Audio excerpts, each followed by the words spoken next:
Welcome to Final Whistle Football News, the home of daily football and transfer updates. Subscribe now and join the community of true football lovers. Never miss a moment from the beautiful game. My first news is the new Rice, Arsenal chasing, generational, midfielder in £100 million move. While they haven't been perfect, Arsenal have been far and away the best team in the Premier League this season. Mikel Arteta's side are sitting 4 points clear of second place, and while the attack is yet to click fully, the rest of the team have been exceptional. One of the standout stars, as was the case last year and the season before that, has been Declan Rice. The England international has been a difference maker on more than one occasion so far, and so fans should be delighted about reports linking Arsenal to someone who could be another Rice-type signing. Arsenal target another Declan Rice. There are a few stars in contention for Arsenal's player of the season thus far, and Rice is undoubtedly one of them. On top of becoming even more of an attacking threat in that left 8 position he moved into last season, the former West Ham United captain has shown more of that defensive steel he was famous for, dropping into a double pivot on several occasions with Martin Zubimendi. With the Englishman thriving in all phases of play, it's not a surprise to see Arsenal moving for another player of his ilk, an international star in the making, Adam Wharton. At least that is according to a recent report from Spain, which claims the Gunners are one of several sides keen to sign the Crystal Palace star. The report has revealed that, alongside the North Londoners, Chelsea, Liverpool, and Manchester United are racing to sign the 21-year-old, while Real Madrid are also keeping tabs on the situation. However, on top of beating out the competition, the Gunners will have to stump up around £100 to tempt the Eagles into selling the jewel in their crown.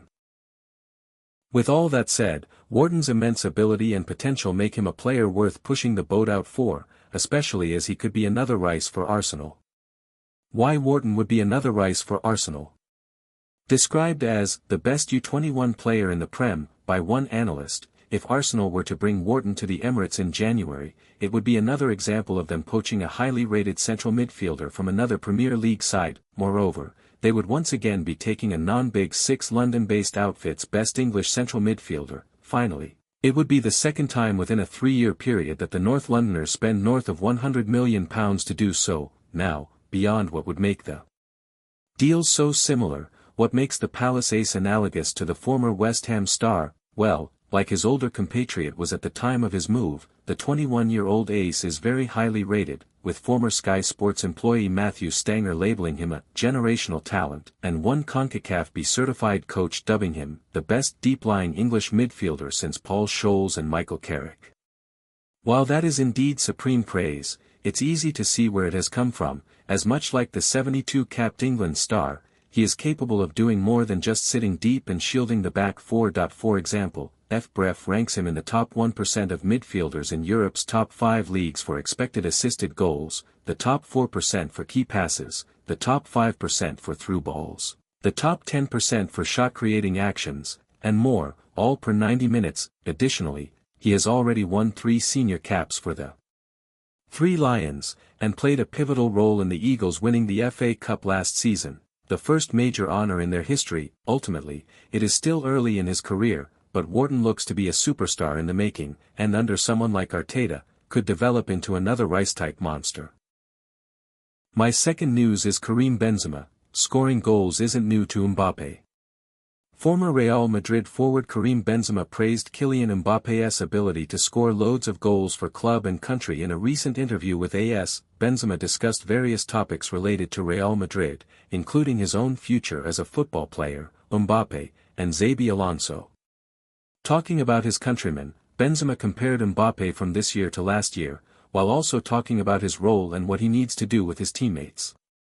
He said, "Mbappé is much better this season, scoring goals isn't new to him. He did it at PSG, and at Real Madrid, he's going to score many more. What we expect from Kylian is that when he gets the chance, he'll score it. That's how Real Madrid is. Real Madrid need him a lot, and there are games where he has to score, like versus Atletico Madrid, Liverpool.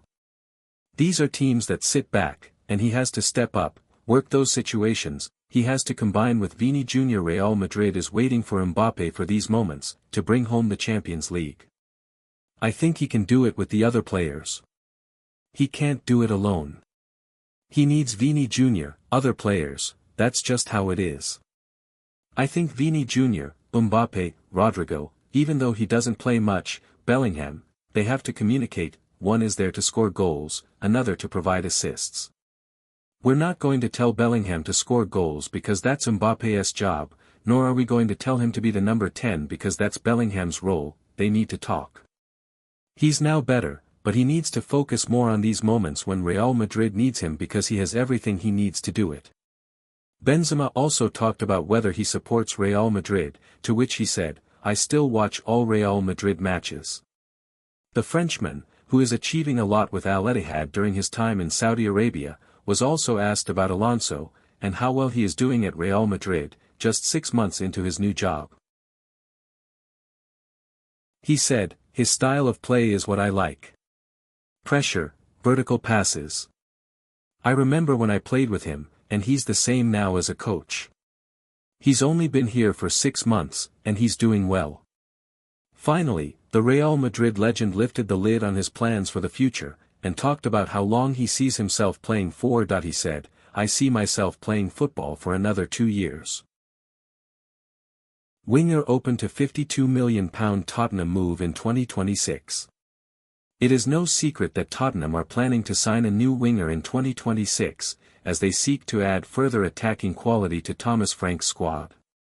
A number of targets have been identified, and one of those is Real Sociedad's Takefusa Kubo, formerly of Real Madrid, has had a difficult season in La Liga, but a change of scenery could allow him to revitalize his career, and this could happen in the Premier League with Tottenham.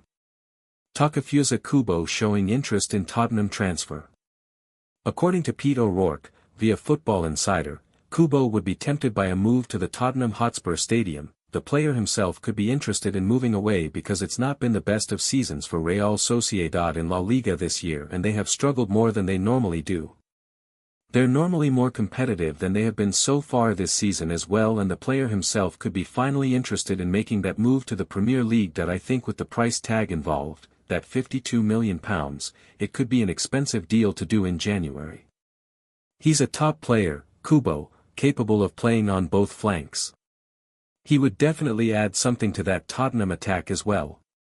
He can play left side or right side, and he definitely has a goal in him as well. So, he would tick a lot of boxes for Tottenham for what they're looking in January, but I just think the price tag could make any deal prohibitive. Is Takefusa Kubo the new winger that Tottenham need? Kubo has not been at his best over the last 12 to 18 months, but he has shown himself to be a quality player during his time at Real Sociedad. If he can go up a level or two, £52 million could prove to be a bargain. My fourth news is Manchester United. Conor Gallagher addresses January transfer links and reveals talks with Thomas Tuchel.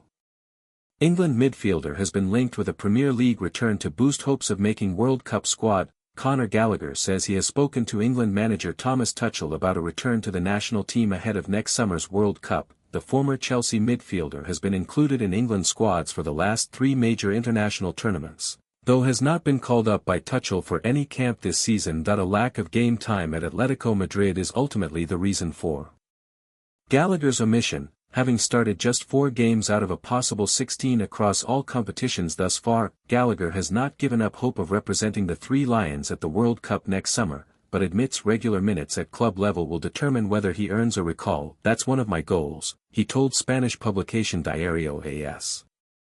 I have spoken to Thomas Tuchel and he has told me what he needs from me and what I have to do to return to the team, and it seems that, right now, it's very difficult for me to get to that point, but, as I said before, I will continue to do my best to get more minutes and, hopefully, return to the national team. One potential avenue for Gallagher to boost his World Cup chances is to leave Atletico in the January transfer window, whether that be permanently or on loan. Manchester United were said to have made inquiries for Gallagher last summer, and reports suggest they reignite their interest in the midfielder at the start of 2026 as Ruben Amorim seeks to bolster his options in the engine room. While Gallagher concedes he is not satisfied with his current situation in the Spanish capital, he is not pushing for a move either. He added, No, of course not. I'm not satisfied. I don't think anyone is if they're not playing as much as they'd like, but I'll keep working very hard to help the team whenever I have the chance, and hopefully more opportunities to be a starter will come. I'm very happy here. My goal is to win titles with Atleti and I want to have a bigger role in the team. My last news is Haaland double helps Norway reach first World Cup since 1998. Erling Haaland scored twice in 2 minutes to propel Norway to a 4-1 victory over Italy at the San Siro and qualify for their first World Cup since 1998. The Manchester City striker's tally of 16 goals in the group stage equals the record set by Poland's Robert Lewandowski. The visitors went into the clash knowing only a highly improbable 9-goal swing could deny them the automatic qualification place in Group I, and they can head into their first World Cup since France '98 with confidence sky high. Norway's 3-0 win over Italy in June proved the end for Luciano Spalletti, and his successor Gennaro Gattuso must now prepare for the playoffs.